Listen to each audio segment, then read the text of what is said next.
Nice to see you all today. And this is our seventh Cross Hub event. Yeah, and it became possible thanks to Beijing Hub, Bishkek Hub, Shanghai Hub, and Novosibirsk candidate hubs. And today we will share about Russian culture, Russian traditions such as like tea drinking, Russian language speaking regions where it is used, where Russian is used. We will also talk about some modern Russian words and slangs, and members of Beijing Hub will also share about music, modern Russian music, particularly about a singer called Viktor Tsoi. So yeah, wish us today to have a very nice cultural deep dive session. Actually, I also would like to say a couple of words about the Russian Day itself. It is a real celebration. So it is being celebrated. Russian Day is being celebrated by the United Nations actually on June 6th. Because why have they chosen June 6th? Because it's the birthday of Pushkin. Pushkin, you've probably have heard. It's one of the most famous and well-known Russian poet because he transformed the tradition of the tradition, because previously there were some strict rules how to use Russian in literature, but his activities, I think it was like a revolution in Russian language. Yeah, and after them, like Russian language really it was transformed. So he influenced too much on the Russian language. So United Nations chose his birthday as like official Russian language day. And today we are going to have amazing presentations by our speakers. And I would probably, I think we can start the sharing. So the first one will be Shanghai Hub, and the curator of Shanghai Hub, Bota. So Bota will be sharing about interest in Russian language and the countries where Russian language is used. Yeah, Bota, so you can start. Bota, the floor is yours. Good afternoon, guys. I'm a curator of Shanghai Candidate Hub. Hopefully this will be a hub this month. And my name is Bota. I'm from Kazakhstan. So in my country, Russian is official language. So I can speak Russian fluently in Kazakh. So as mentioned, Alessia, Russian is one of 6 official languages in United Nations, and the 6th of June is Russian Language Day. And today we're going to talk about facts about Russian language.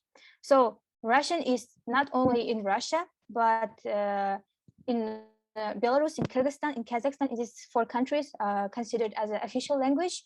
And an official lingua franca in Ukraine, and many other former Soviet Union countries. So you can see here Azerbaijan, Estonia, Georgia, Latvia, Lithuania, Moldova, Tajikistan, Turkmenistan, and Uzbekistan. And that's one of the greatest things that Russian language gives us, because if you know Russian, you can communicate freely with people from these countries.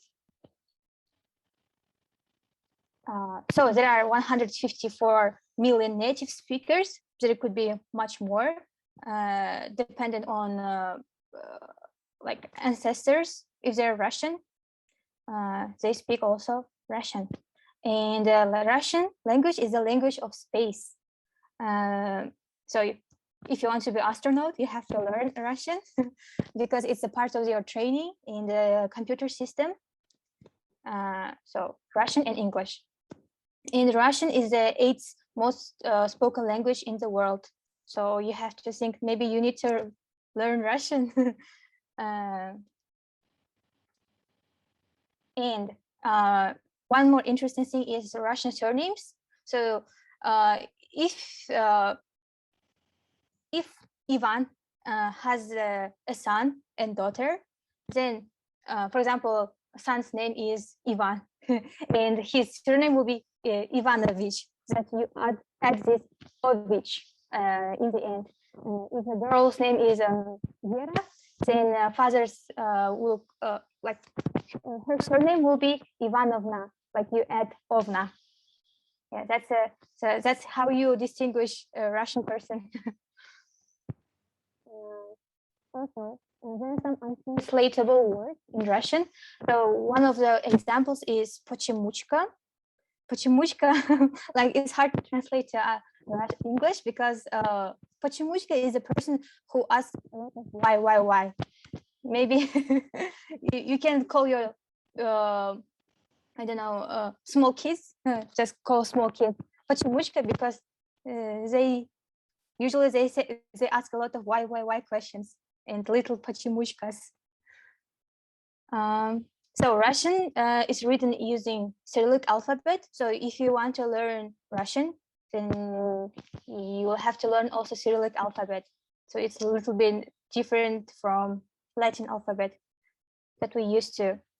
And yeah, we have mentioned this. And some English words are Russian origin. For example, you can see here some examples like Bolshevik, cosmonaut, mama, pogrom, samovar, Sputnik, Pega, Tsar, Ushanka, vodka. And I want to ask which one of these you have heard, or you know the meaning. Bolshevik. Bolshevik. Bolshevik. Bolshevik in Chinese. Это в СССР такое есть такое власть. Классно. Even in Chinese, it's untranslatable. Bolshevik, this word. Okay. Do you know more? Thank you. Who was it? I couldn't see. Beta from Shanghai. Cool. Do you know other words from here?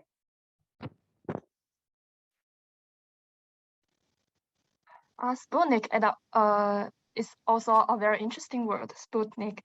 Это значит 卫星 in Chinese. То есть в России есть такое, how to say, in Russia есть Sputnik, 卫星, и есть такое радио, называется Sputnik. Да? Да. Классно. И, наверное, водка тоже. И царь. Царя сейчас нету, но и космонавт, я бы сказала. Thank you, Sveta. So next is Russian nouns have genders. So they divide to masculine, feminine, and neuter, like neutral. For example, telephone. Telephone is a masculine word. Девочка is a feminine word. For neutral, for example, can you give me example? For example, sun. Окно. Yeah, солнце. Солнце. Sun, yeah. Those words are neutral. So next part is presented by Medina. Thank you. Hello, everyone. I'm Medina from Bishkek Hub, which located in Bishkek, Kyrgyzstan. And today I'll tell you about interesting Russian language. In the picture in purple square, you can see Russian memes, which meaning of this meme all Russian know. And in yellow square, you can see the translation of this meme. I read this first in Russian, then in English.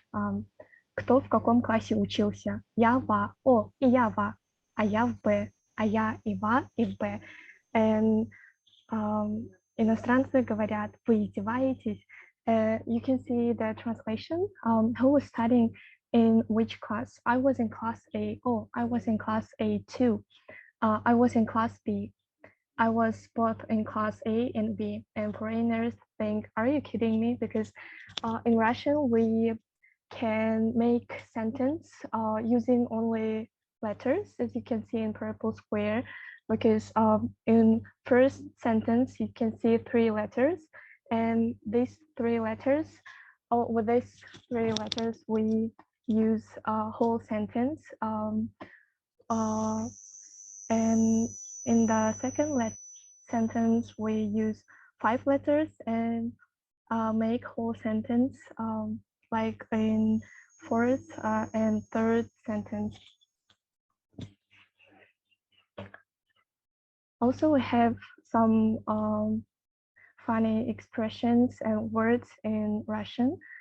First word is blin, which means pancake in English, but we use this word like it's a softer version of curse word. It is a polite way to express annoyance, disappointment, surprise, and the actually translation of this word is like damn. And but I think this word like word a parasite, because modern children or adults using this word in any case of life. And the second expression, да нет, наверное, the direct translation is yes, no, probably, but meaning is probably no. The next slide, please. Also, we have the expressions что-то с чем-то, and its direct translation is something with something. The meaning of this expression is an indicative phrase for something remarkable, a phrase to express that something is outstanding or superlative. And I can give you an example.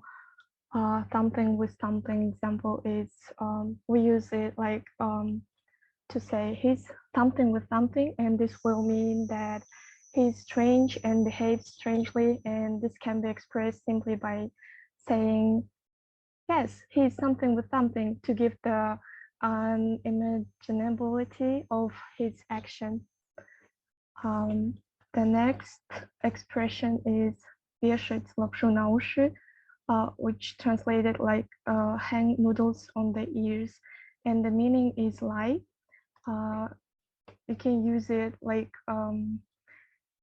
if a friend is obviously lying to you, you can say, "Don't hang noodles on my ears," like this.